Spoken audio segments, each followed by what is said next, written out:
Hi everybody, this is the Baseball Fight, the amazing, spectacular, terrific, the great one, the People's Champion. Your host, welcome back to the Baseball Fight 2, and hopefully you like this video and hit that subscribe button. So we're going to talk about the Power Rankings according to CBS Sports, and I'll give you my commentary along the way.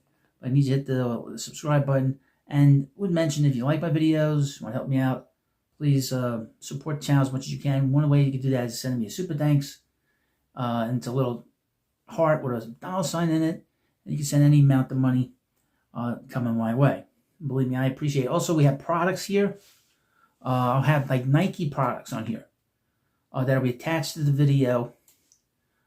If you go and you purchase one of those products, I put all the sneakers on there, but if you purchase a particular sneaker that I post in here, I get a commission. So that's how important it is that you check out these products, because I get a good lump sum of it along the way, and it really helps me out. So here we go.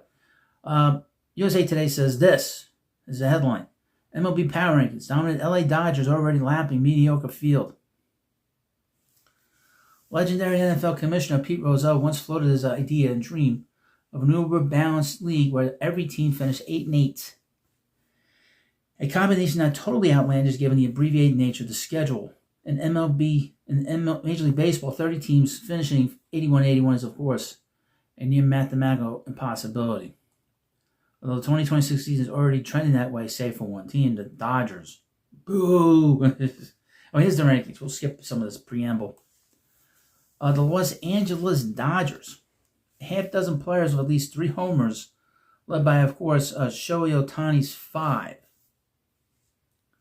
And they have a lot. Again, they have a lot of players on the injured list again this year.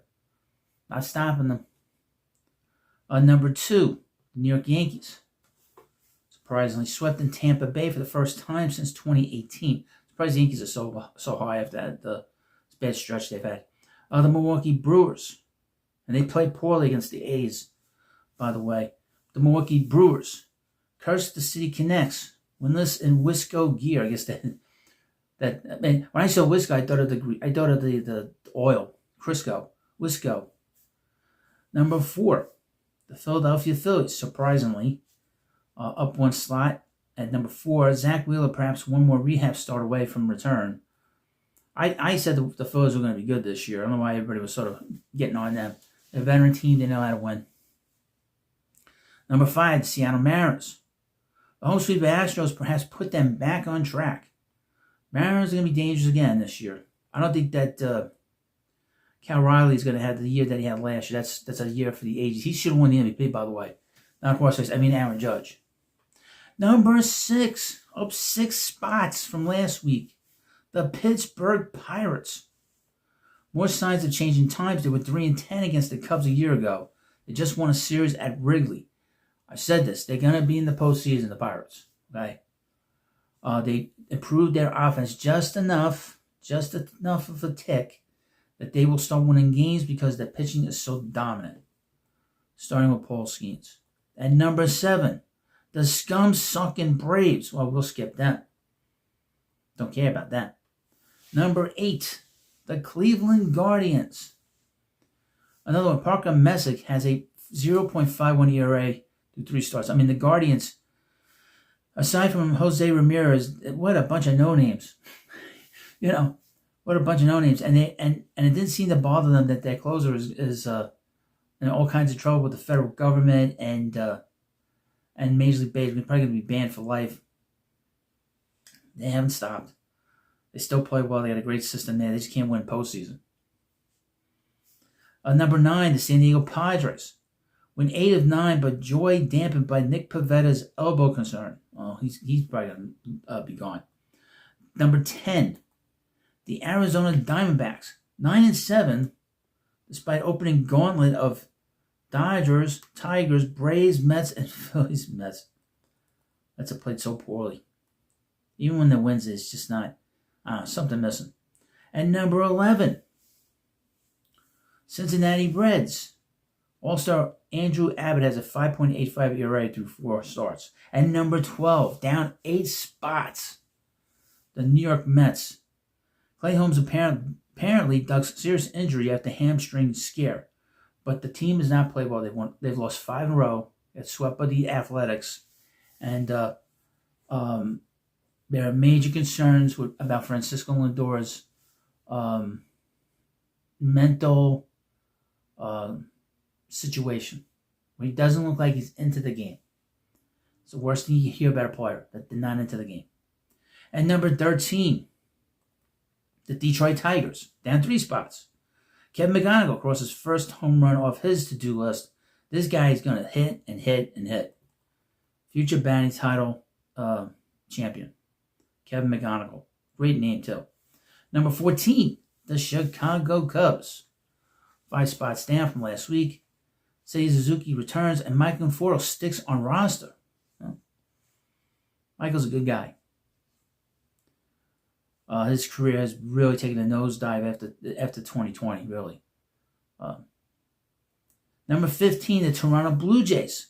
The loss of George Springer won't help them pull out of their early funk. And this thing, when we get back here next week doing this, you're going to see probably just a whole bunch of stuff all over the place. And number 16, the Texas Rangers. Jacob deGrom punches out 9 Dodgers, lowers career ERA against LA to 2.35. Well, that's good to see that deGrom is not injured. He's always injured. He's always hurt. He's always sore for some reason between the arm and the leg. Well, not so much the legs, but the arm and this and that. At number 17, the Baltimore Orioles, up 4 spots. Dean Kramer set to make season debut against the Diamondbacks. You don't have Pete Alonso playing well, by the way. Interestingly enough. And number 18, the Miami Marlins. Jacob Marcy off to a 9-for-62 start at hitting 145. And there seems to be an issue there with Sandy Alcantara and management. He's not too happy with them. And apparently they're doing all kinds of weird stuff with his appearances and whatnot. And number 19, the Tampa Bay Rays. Drew Rasmussen dominates Yankees again, lowering career ERA to 1.03 against the Bombers. Yeah, the Rays just beat the living tar. They just beat them pretty good in Tampa Bay, back under the dome. And number 20, up 6 spots, the Sacramento Athletics. They returned to Yolo County, riding high after reeling off 5 wins against the Yankees and the Mets. They played great against the Yankees and against the Mets. They really did. They're a good team. I think they have a shot to really contend for a wild card spot this year. They got a lot of talent. They got a big hitter in that lineup with Nick Kurtz, and he's a good first baseman. Had a chance to watch him over 3 days here in Citi Field. He can pick it. He's a good infielder. I could see him win a Gold Glove. He's that good. I was surprised at how good he is. The Boston Red Sox. NL guy, Ranger Suarez finds his footing and starting against Cardinals. Now, here's the thing about the Red Sox. Garrett Crochet got destroyed on Monday. Gave up 10 runs in 1 2/3 innings. Worst start of his career. We'll see what happens. But the cream always rises to the top. We'll see where they are in another month. Number 22, the Houston Astros. Is the 7-game losing streak harbinger of times to come? Probably. They're past their prime. To be honest with you. Number 23, the Minnesota Twins. Tristan Gray has 11 RBIs and a 937 OPS in 8 games. Number 24, the Los Angeles Angels, who, as I'm recording this video, have a tie game against the Yankees and the Bronx. Jose Soriano lowers his ERA to 0.33, becomes first Angel since Jared Weaver to win first 4 starts of the year. He's had a very good start. Number 25, the Kansas City Royals. Scored 2 or fewer runs in 5 consecutive games. I don't know what the hell's going on with the Royals. This is a team that should be in much better shape than they are. I don't get them. Number 26, the Giants. Casey Schmidt on a heater with 11 hits in the last 19 at-bats, 5 for extra bases. He better catch those balls at first. He better catch it. But they're not a good team.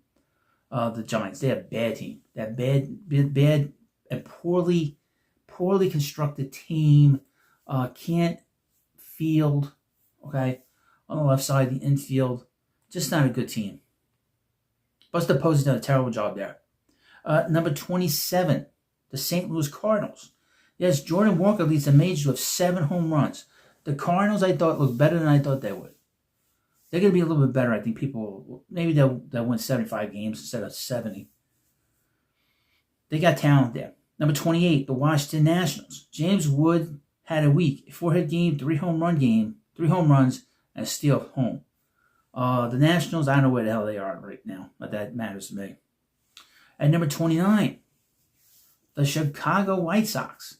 A decent chance that the Pope hat won't be their lone highlight of the year. Well, as you know, the Pope, Leo, is a huge fan of the White Sox. He was at the World Series in 2005. It showed him, just cheering things on, But the White Sox are a team on the rise. It's going to take them a while. Murakami, I haven't seen his recent numbers, but he'll either do really well and they flip him, probably next year, or he won't be much. But that was a good move on their part. But the White Sox are trending slowly upward. They won't lose 100 games this year, which is an improvement over the past years. And then finally, dragging everybody down is the Colorado Rockies. Ryan Ritter. Well, they mentioned Ryan Ritter. It doesn't matter about Ryan Ritter. Plays for the Rockies. The Rockies are bad. And they probably have the worst ownership in baseball. Ryan Ritter produced a 27-game hit streak at Class AAA. Well, that's nice, But they're the worst team in baseball. Not even close. They have the worst ownership, the worst situation, and they have the best fans, best ballpark, and I don't know where they're going. I don't know what kind of talent they have, if anything. But this is the Power Rankings for the second full week in Major League Baseball. I'll have more videos on this stuff. And, of course, thank you for watching this video, and I'll see you later.